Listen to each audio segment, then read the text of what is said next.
भगवान वेद का विचार सुन रहे थे,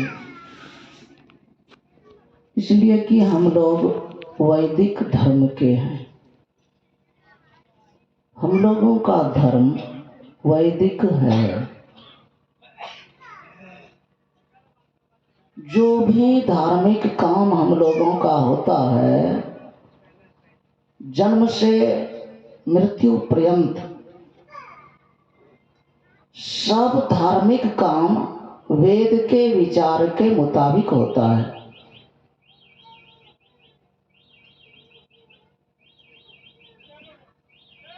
यह जो सत्संग भी हो रहा है, वेद के विचार के मुताबिक ही हो रहा है। हम लोग अभी सत्संग योग, जिनके संबंध में परमाराध्य श्री सद्गुरु महाराज जी बोले हैं कि मेरे शरीर नहीं रहने के बाद यही सत्संग योग मेरा प्रतिनिधित्व करेगा।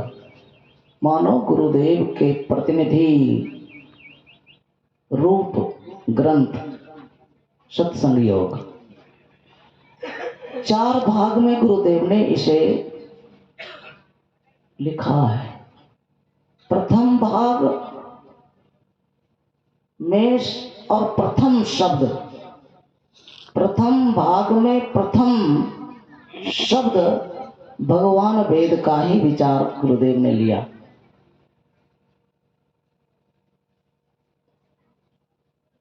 दूसरे भाग में संतों का विचार लिया। तीसरे भाग में आध्यात्मिक जगत के जो विशारद मर्मज्ञ विद्वानों महापुरुषों का विचार लिया। और चौथे भाग में गुरु महाराज जी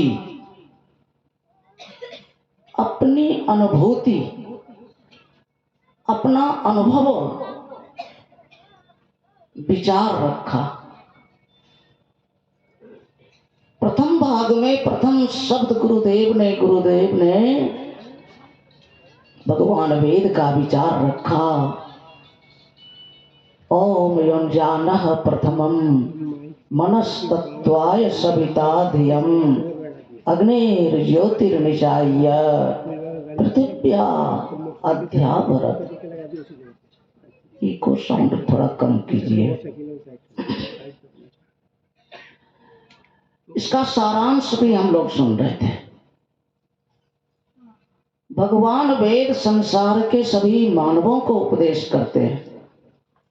अभी पूरी धरती पर विद्वानों का मानना है कि लगभग 8 अरब मनुष्य हैं। उसी में से हम लोगों की भी गिनती है। चाहे बच्चा हो, जवान हो, बूढ़ा हो, चाहे विद्वान हो, चाहे सम्राट हो, चाहे कोई हो, भगवान वेद समस्त मानवों को उपदेश कर रहे हैं।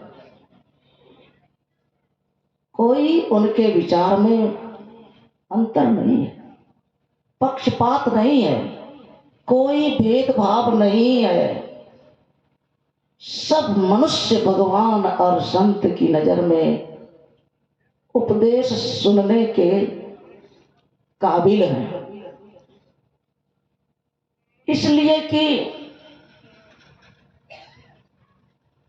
सब मनुष्य कुछ न कुछ अपने अंदर में कमी पाते हैं, कुछ न कुछ कमी महसूस करते हैं, कुछ न कुछ कमी महसूस करते हैं। यह आज ही के समय की बात नहीं है। जब से धरती बनी है तब से ही यही बात है। महाराज नहुष सतयुग के थे, महाराज मनु सतयुग के थे।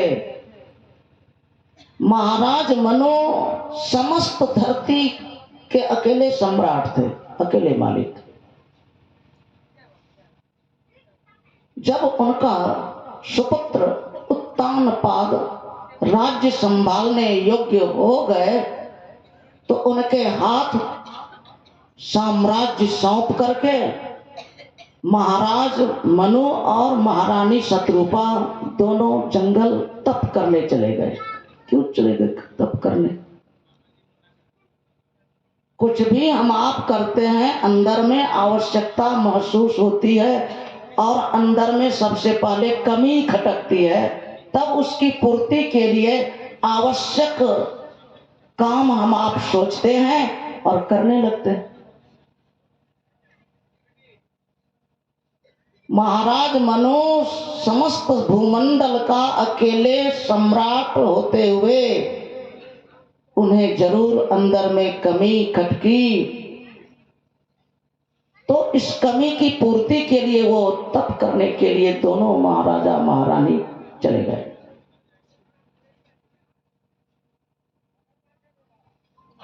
महाराज नहुष भी समस्त भूमंडल के अकेले सम्राट थे।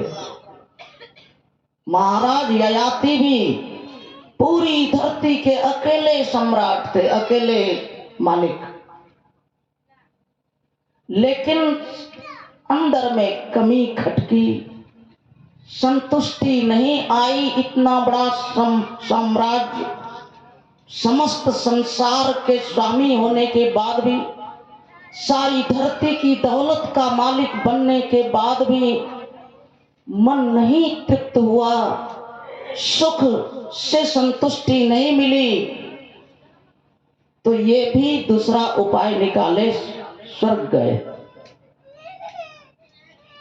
और महाराज नहुष भी ऐसे ही एकमात्र संसार के सम्राट थे, सारी संपत्ति सुख के ये एकमात्र अधिकारी थे, ये मालिक थे, स्वामी थे। लेकिन फिर भी मन में अंदर में कमी रह गई। अपने साथियों से सलाह लिया होगा कि इससे भी कहीं ज्यादा सुख है। कहाँ? इससे ज्यादा स्वर्ग में सुख है, और स्वर्ग में भी सबसे ज्यादा सुख है स्वर्ग के मालिक, स्वर्ग के राजा देवराज को। तो इनके मन में हुआ कि देवराज हम बन जाएं, देवराज की गद्दी का हम मालिक बन जाएं। इसका भी कोई उपाय है? देवराज की राजधानी का मालिक बन जाए, ऐसा कोई उपाय है? तो सलाहकारों ने उपाय दिया कि हाँ, इसका भी उपाय है। का क्या उपाय? इसका यही उपाय है कि आप गिनती के साथ 100 अश्वमेध यज्ञ पूरा कर लीजिए, आप सीधे स्वर्ग की राजधानी का मालिक बन जाइए। और वही हुआ, मतलब मेरे कहने का।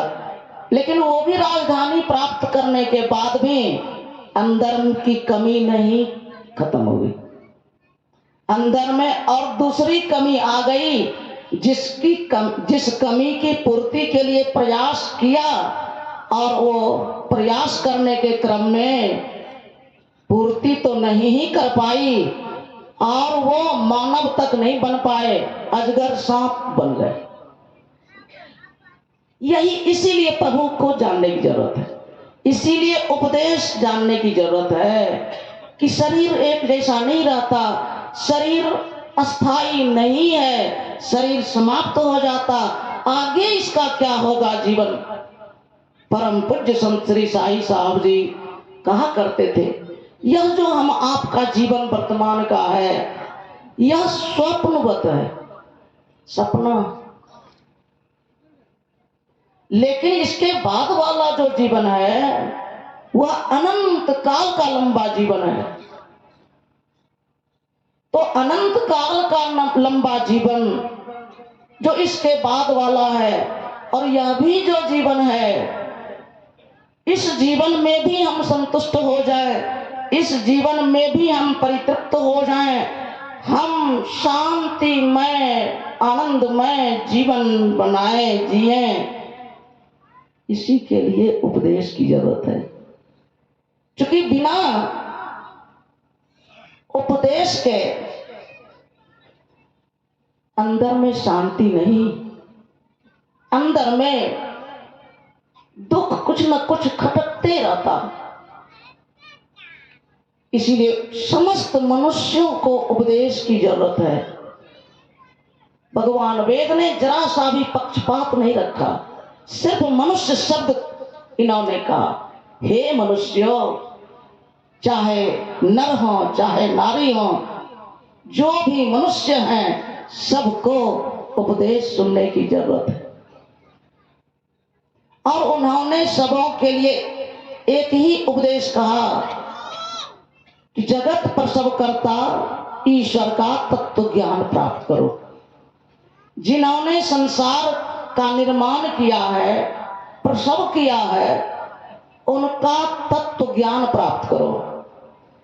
उनके तत्व ज्ञान प्राप्त के लिए, तत्व ज्ञान की प्राप्ति के लिए उन्होंने प्रारंभिक बताई बात, सबसे पहले बुद्धि योग करो, मानस योग करो और अग्नि की ज्योति का योग कर योग की इस दृढ़ भूमि को अपने अंदर अच्छे प्रकार धारण करो। ये कौन?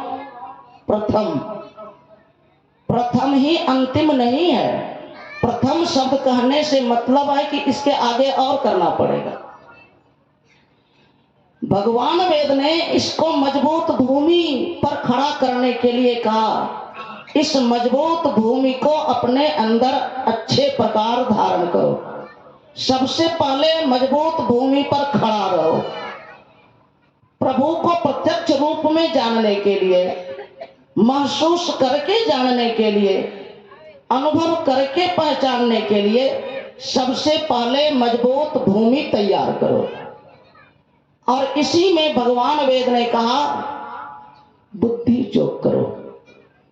बुद्धि योग सत्संग करो। सत्संग मतलब संतों के विचार को ठीक से सुनो, शांति पूर्वक सुनो, आनंद मन से सुनो और समझो भी। गोस्वामी जी ने लिखा, सुनी समझी और समझो भी, विचारो भी।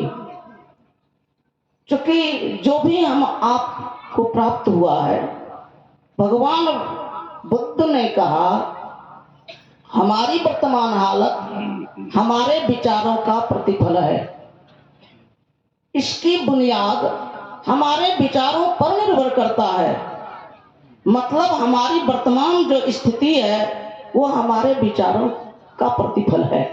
विचार ही स्थिति का निर्माता है। इसलिए विचार आवश्यक है।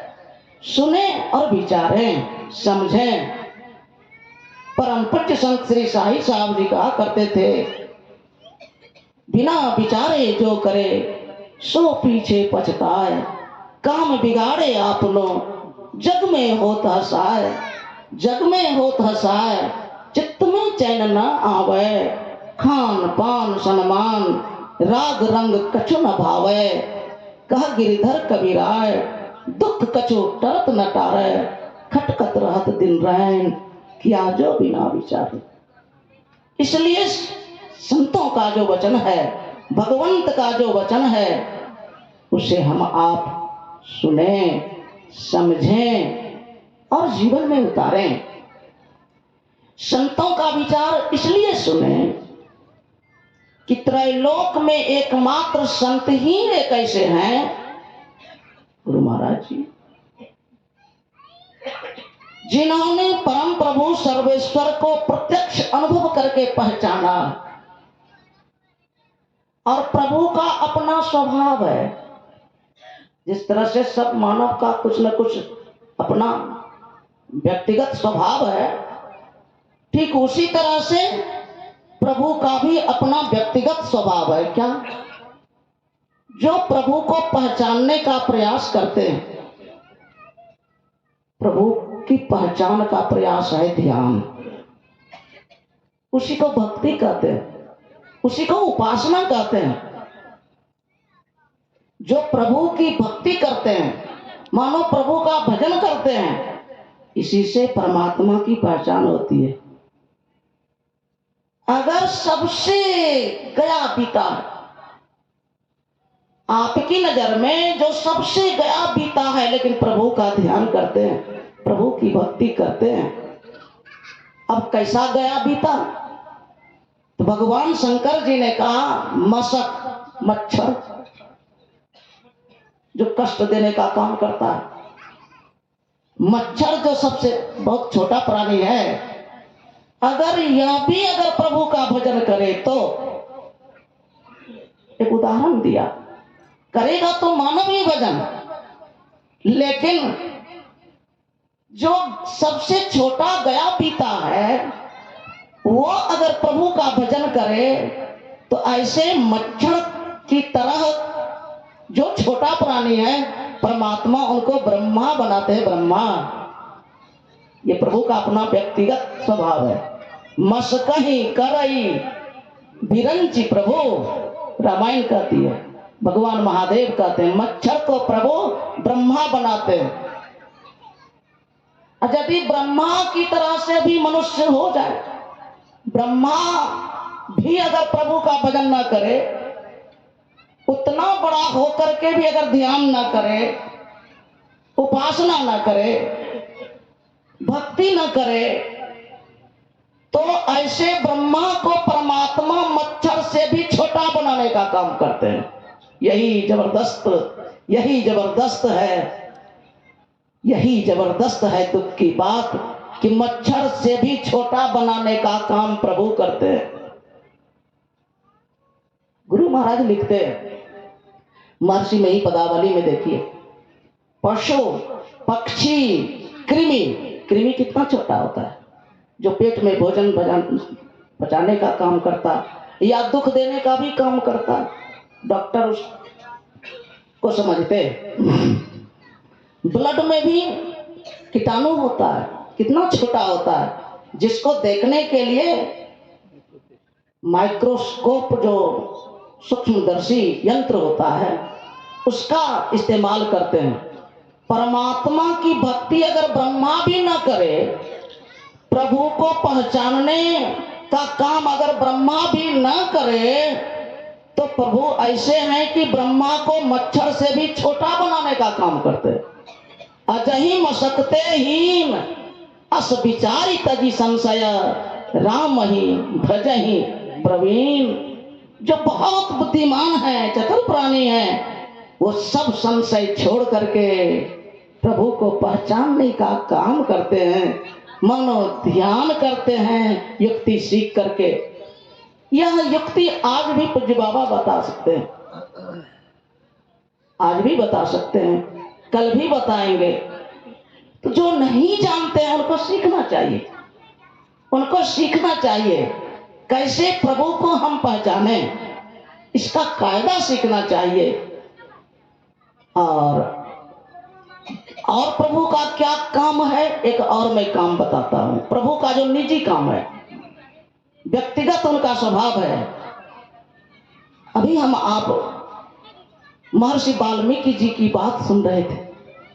महर्षि वाल्मीकि जी भगवान श्री राम से कहते हैं, तुम्हारी ही कृपा तुम्हें रघुनंदन, जानत भगत और चंदन, सोई जानहि जहि देहु जनाई, जानत तुम्हें वही जाई। इस सबसे बड़ा प्रभु का यही है, यही काम कि जानने वाले को अपने जैसा बना लेते हो। प्रभु को एक झलक देखने में जो देर लगे, इस जन्म में देख लें, तो चाहे अन्य जन्मों में देखें, जिस क्षण देखें, जिस महीने देखें, जिस वर्ष में देखें, जिस जन्म में देखेंगे, देखने वाला एक झलक अगर प्रभु को देख ले तो तत्क्षण प्रभु अपने जैसा बनाने का काम करते। ये प्रभु का सबसे बड़ा अपना स्वभाव, ये चमत्कार है उनका। प्रभु से चूंकि हम जीव बिछुड़े हैं, प्रभु कैसे हैं? प्रभु सुख के समुद्र हैं, प्रभु सुख रूप है, सतगुरु सुख के सागर, शुभ गुण आगर, ज्ञान उजागर हैं, अंतर पथगामी, अति निकामी, अंतर्यामी है। प्रभु को जो पहचाने हुए होते हैं वो प्रभु ही होते हैं, वही संत सदगुरु महाराज होते हैं। ये होते हैं सुख के समुद्र, अक्षय सुख का भंडार होता है कौन? परमात्मा। जो और उन्हीं परमात्मा से हम अलग हुए हैं, इसीलिए तृप्त नहीं है। जब तक कि परमात्मा से फिर मिलेंगे नहीं, जब तक कि परमात्मा को देखेंगे नहीं, हम आप जीव देखेंगे, यह आंख नहीं देखेगी, क्योंकि उनका स्वरूप ही बड़ा विलक्षण है। वो अलौकिक है, अलौकिक है, उनका रूप बड़ा विलक्षण है, बड़ा विलक्षण है। संत कबीर साहब जी कहते हैं स्वरूप अखंडित, उस प्रभु का स्वरूप अखंडित है, मतलब खंड नहीं है, खंड नहीं है, सीमा नहीं है, उनका कहीं आरंभ और अंत नहीं है। सीमा आरंभ और सीमा ही अंत। परमात्मा आरंभ और अंत से रहित है, वो आदि अंत रहित है। अभी हम लोगों ने पाठ किया, जो परम तत्व आदि अंत रहित, न शुरुआत प्रभु की हुई है न अंत प्रभु का होगा, वो आदि अंत रहित है, विलक्षण प्रभु है, विलक्षण प्रभु है। उनका स्वरूप अखंडित है, स्वरूप अखंडित व्यापी, लेकिन वो सब में व्याप मिले हुए हैं। चाहे चैतन्य, चाहे जड़ तत्व हो चाहे चेतन तत्व हो। परमात्मा ने जो सृष्टि बनाई है, दो ही तरह की सृष्टि है, वो दो प्रकृतियां कहलाती हैं, एक चेतन प्रकृति और दूसरी जड़ात्मक प्रकृति। चेतन और जड़, यही दो प्रकृतियां हैं। जितनी बात हम आप सुन रहे हैं, जितने लोकांतर की बात हम आप सुनेंगे, वो दो ही प्रकृति के अंदर की बात होगी। परमात्मा दोनों प्रकृति के जर्रे जर्रे में भी हैं। परमात्मा बड़े विलक्षण है, बड़े सूक्ष्म है, बड़े सूक्ष्म है, वो सूक्ष्माति सूक्ष्म है। हम लोग रोज प्रभु की स्तुति गाते हैं।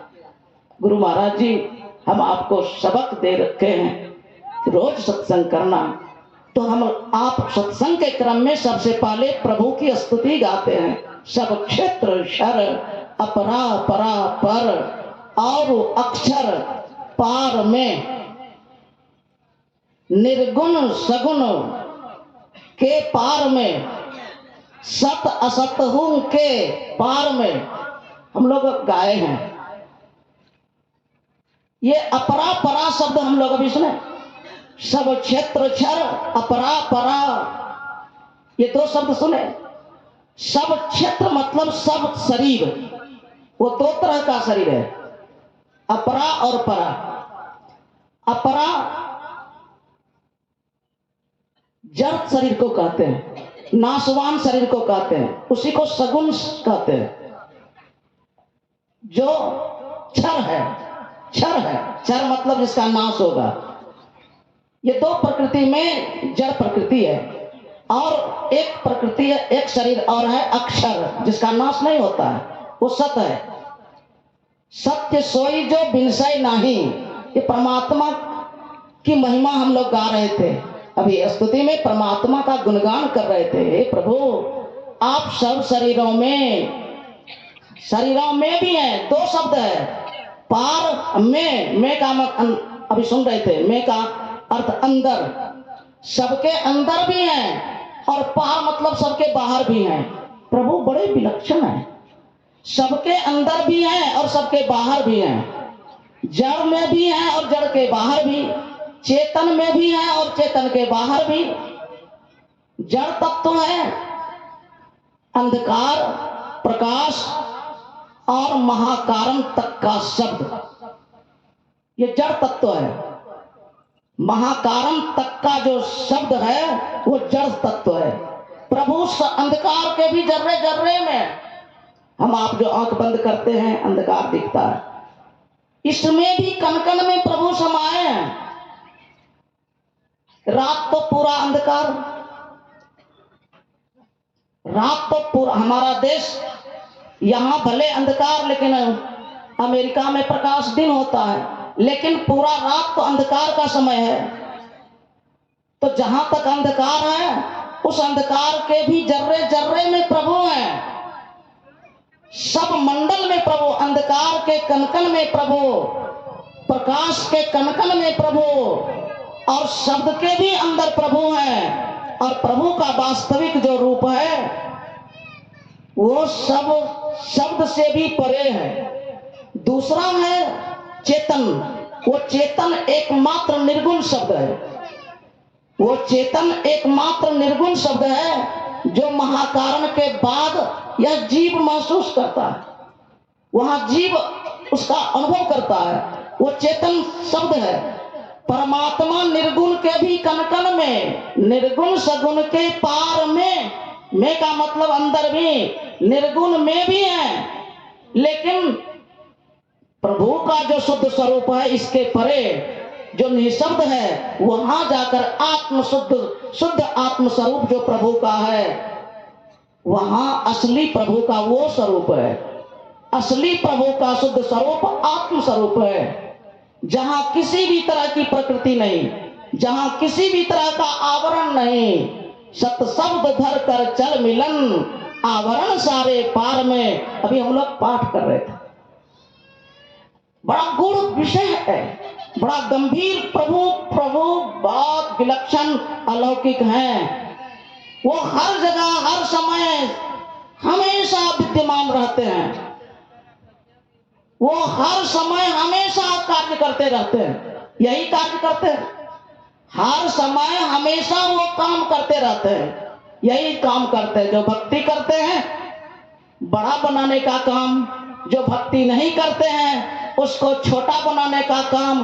जो प्रभु को देख लेते हैं भक्ति में पूर्ण हो जाते हैं, प्रभु अपने जैसा बनाने का काम करते। ये तीन काम हर जगह, अंधकार, प्रकाश, शब्द, चाहे जड़ बड़ा क्षेत्र हो, चेतन वाला क्षेत्र हो, चाहे जो हो, प्रभु ये हर वक्त काम करने का काम करते हैं।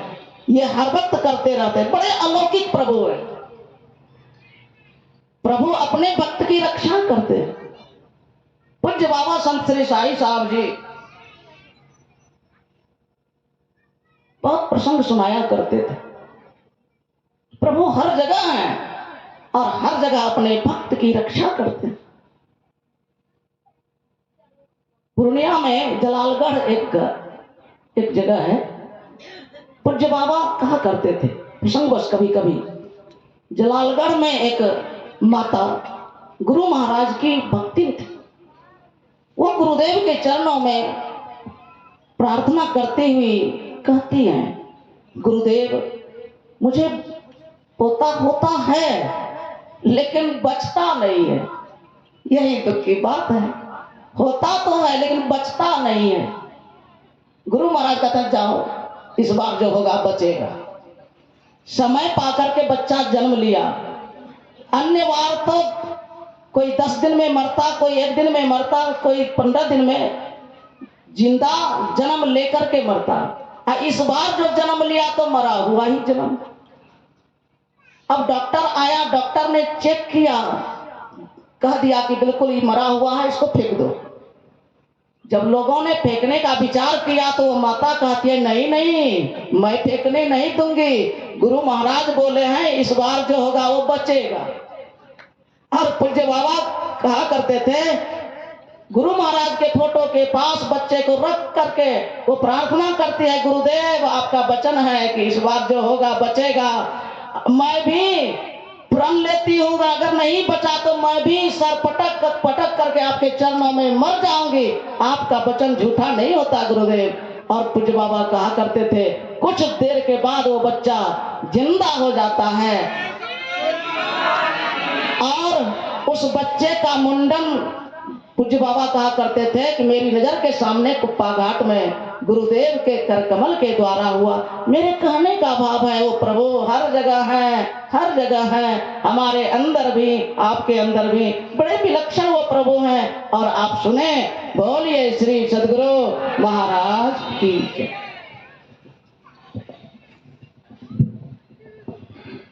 बोलिए श्री सद्गुरु महाराज की, श्री सद्गुरु महाराज की, श्री सद्गुरु महाराज की। अभी आप पूज्य बाबा से अमृतवाणी सुन रहे थे। परमात्मा सर्वत्र है, एक इंच भी कहीं खाली नहीं है। आप देखें, डॉक्टर ब्लड का टेस्ट करता है तो उस ब्लड में दिखाई नहीं पड़ता है, लेकिन ब्लड में भी वो परमात्मा, पर ब्लड में जो जीवाणु है उसमें भी परमात्मा है। इतना सूक्ष्म परमात्मा है। गुरु महाराज कहते हैं कि मन बुद्धि इंद्रिय को गम नहीं, आत्मगम सो राम हो राम राम। उस परमात्मा को प्राप्त करने के लिए इंद्रिय काम नहीं करेगा, मन बुद्धि भी काम नहीं करेगा, आत्मा से ही परमात्मा को